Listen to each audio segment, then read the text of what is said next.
भगवान श्री कृष्ण कहते हैं कि आपको माया चाहिए या भक्ति। आइए एक कसाई भक्त की कथा सुनते हैं। भगवान के पास दो शक्तियां हैं, माया और भक्ति। दोनों भगवान की हैं। एक है माया और दूसरी है भक्ति। जब कोई भगवान के समक्ष जाता है और प्रणाम करता है तो भगवान पूछते हैं कि बोलो क्या चाहिए, माया चाहिए या भक्ति। भक्त पूछता है, महाराज दोनों में क्या अंतर है? भगवान बोले, दोनों में एक अंतर है। अगर तुम्हें नाचना हो तो माया ले जाओ, अगर मुझे नचाना हो तो भक्ति ले जाओ। क्योंकि जीव जिसके वश में हो वह माया है और भगवान जिसके वश में हो जाए वह है भक्ति। भगवान के राज्य में समस्त संसार नाचता है, जबकि भक्ति के वश में भगवान नाचते हैं। आइए एक कथा सुनते हैं।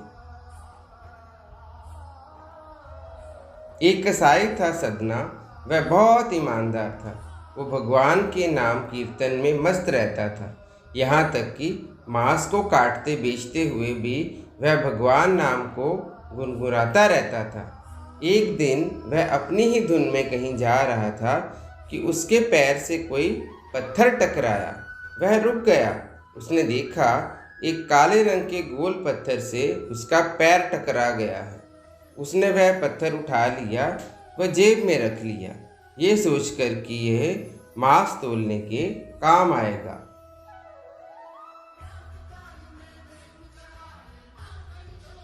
वापिस आकर उसने वह पत्थर मांस के वजन को तोलने के काम में लगाया। कुछ ही दिनों में उसने समझ लिया कि यह पत्थर कोई साधारण नहीं है।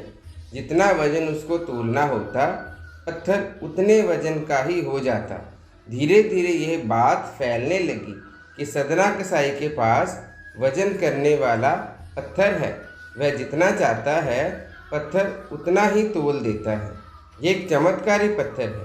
किसी को 1 किलो मांस देना होता तो तराजू में उस पत्थर को एक तरफ डालने पर दूसरी ओर किलो का मांस ही तुलता।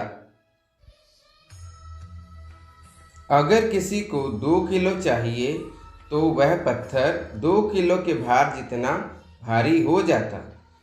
इस चमत्कार के कारण उसके यहाँ के लोगों की भीड़ जुटने लगी। भीड़ जुटने के साथ ही सदना की दुकान की बिक्री बढ़ गई। बात एक शुद्ध ब्राह्मण तक आ पहुंची। हालांकि वह ऐसी अशुद्ध जगह पर नहीं जाना चाहते थे जहां मांस कटता हो व बिकता हो, किंतु चमत्कारिक पत्थर को देखने की उत्सुकता उसे सदना की दुकान पर खींच लाई। दूर से खड़ा वह सदना किसाई को मीट तोलते हुए देखने लगा। उसने देखा कि कैसे वह पत्थर हर प्रकार के वजन को बराबर में तोल रहा था। ध्यान से देखने पर उसके शरीर के रोए खड़े हो गए। भीड़ के छटने के बाद ब्राह्मण सदना के पास आया। ब्राह्मण को अपनी दुकान में आया देखकर सदना कसाई प्रसन्न भी हुआ और आश्चर्यचकित भी। बड़ी नम्रता से सदना ने ब्राह्मण को बैठने के लिए स्थान दिया और पूछा कि वह उनकी क्या सेवा कर सकता है। ब्राह्मण बोला, तुम्हारे इस चमत्कारिक पत्थर को देखने के लिए ही मैं तुम्हारी दुकान पर आया हूँ, या यूँ कहें कि ये चमत्कारिक पत्थर ही मुझे तुम्हारी तरफ तुम्हारी दुकान पर खींच लाया है। बातों ही बातों में उन्होंने सदना कसाई को बताया कि जिस पत्थर को तुम पत्थर समझकर मांस तोल रहे हो, वास्तव में वो शालिग्राम जी हैं, जो भगवान का स्वरूप होता है। शालिग्राम जी को इस तरह गले कटे मांस के बीच में रखना व उनसे मांस तोलना बहुत बड़ा पाप है। सदना बड़ी ही सरल प्रकृति का भक्त था। ब्राह्मण की बात सुनकर उसे लगा कि अनजाने में मैं तो बहुत पाप कर रहा हूँ। अनुनय विनय करके सदना ने वह शालिग्राम उस ब्राह्मण को दे दिया और कहा, आप तो ब्राह्मण हैं, अतः आप ही इनकी सेवा परिचर्या करके इन्हें प्रसन्न करें। मेरे योग्य कुछ सेवा हो तो मुझे अवश्य बताएं। ब्राह्मण उस शालिग्राम शिला को बहुत सम्मान से अपने घर ले आए। घर आकर उन्होंने शालिग्राम जी को स्नान करवाया, पंचामृत से अभिषेक किया व पूजा अर्चना आरंभ कर दी।